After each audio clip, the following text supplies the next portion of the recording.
අපි මහ බැංකුව බැඳුම් කර වංචාව ඉඳලා බටලන්ත පරීක්ෂණ වාර්තාව වෙන්න පුළුවන් මේ රටේ මහ ජනතාවට අසාධාරණයක් වෙච්ච අයුක්තියක් වෙච්ච ආර්ථික අපරාධ හෝ මානසික ඝාතනවලදී ක්‍රියාකාරී සමාජිකයන් විදියට වෘත්තීය සිවිල් සංවිධාන නායකින් විදියට මහ ජනතාවගේ පැත්තේ ඉඳගෙන ජනතාවට වාසිදායක යුක්තිය සහ නීතිය ක්‍රියාත්මක කරන්න කොන්දේසි විරහිතව සහයෝගය ලබා දෙනවා.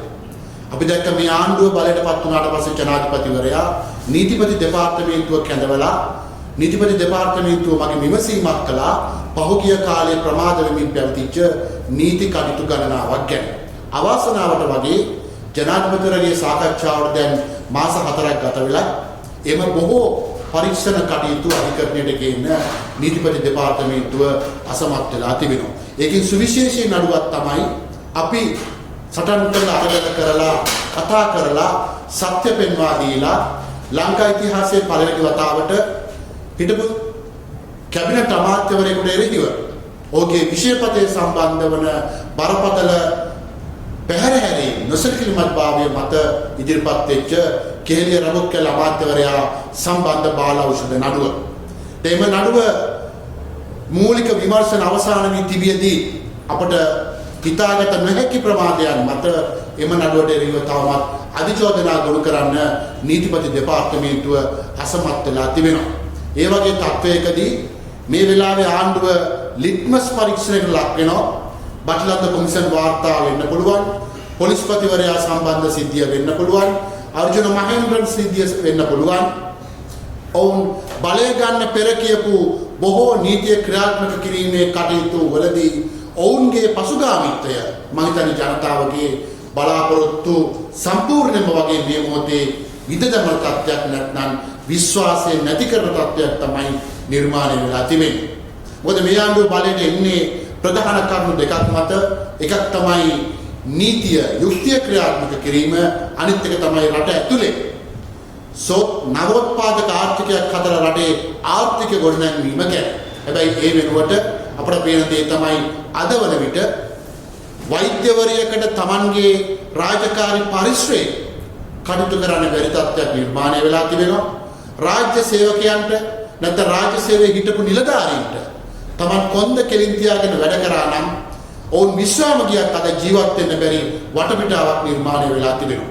ඒතර දවස ගානේ මේ රටේ වෘත්තීය වේදීන් අපහසුතාවයට අතවර වලට ඝාතන වලට ලක් වෙන විට මේ රට ඇතුලේ වෘත්තීය වේදී තවදුරටත් රැඳිලා ඉඳලා රටේ ජාතික ආර්ථිකයට දායක වෙයිද කියලා බරපතල ප්‍රශ්නයක් නිර්මාණය වෙනවා. අපි දන්නවා අපි පහුගිය දවස්වල අනාවරණය කළා මේ රටේ ඖෂධ 170කට ආසන්න ප්‍රමාණයක හිගය. මේ අතරින් ෆ්ලුසමයිඩ් ලැසික්ස් ඇතුළු ජීවිතාරක්ෂක ඖෂධවල හිගය.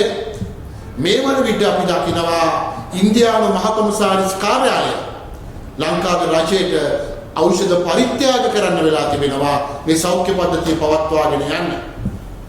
අපිට මතකයි ගෝඨාභය රාජපක්ෂ පාලනය බිඳ වැටෙන විට ඒකේ මුල් සලකුණාවේ නිසි පරිදි රට ඇතුලේ ඖෂධ සැපයීම නියාමනය බෙදා හැරීම බිඳ වැටීම.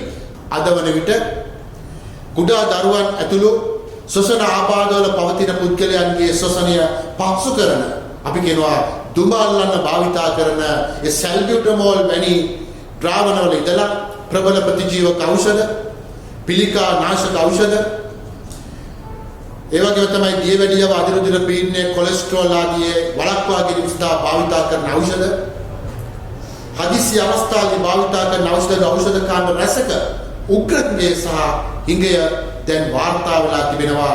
ඊයේ තිබිච්ච පෙරේද තිබිච්ච කෝප් කමිටුවේදී අමාත්‍යාංශ නිලධාරීන් එක පැහැදිලිව පිළිගන්නවා. දැන් කෙහෙලිය රඹුක්කල අමාත්‍යවරයාගේ පාලනය අවසන් වෙලා අවුරුදු එකමාරක් ගිහිල්ලා මේ ජනාධිපතිවරයා බලයටපත් වෙලා දැන් මාස 6කට ආසන්න කාලයක් ගත වෙලා තිබෙද්දී අපට පේන දේ තමයි සෞඛ්‍ය පද්ධතියේ මේ වැරදි අඩුපාඩු නියාමනය කරන්න, නිසිතැනටපත් කරන්න රජයක් විදියට සෞඛ්‍ය අමාත්‍යාංශයේ අසමත්කම. අපි දැක්කා සෞඛ්‍ය අමාත්‍යවරු සහ නියෝජ්‍ය සෞඛ්‍ය අමාත්‍යවරු ජනමාධ්‍ය ඉස්සරහා බොහෝ විට කතා කරන්නේ හිටපු ආණ්ඩුවල ඉඳලා පවත්වාගෙන ආපු නිලධාරී පැලැන්තිය විසින් ලබා දෙන සංඛ්‍යා ලේඛන සහ කොළ කෑලි කියන එක මම අනාවරණය කළා.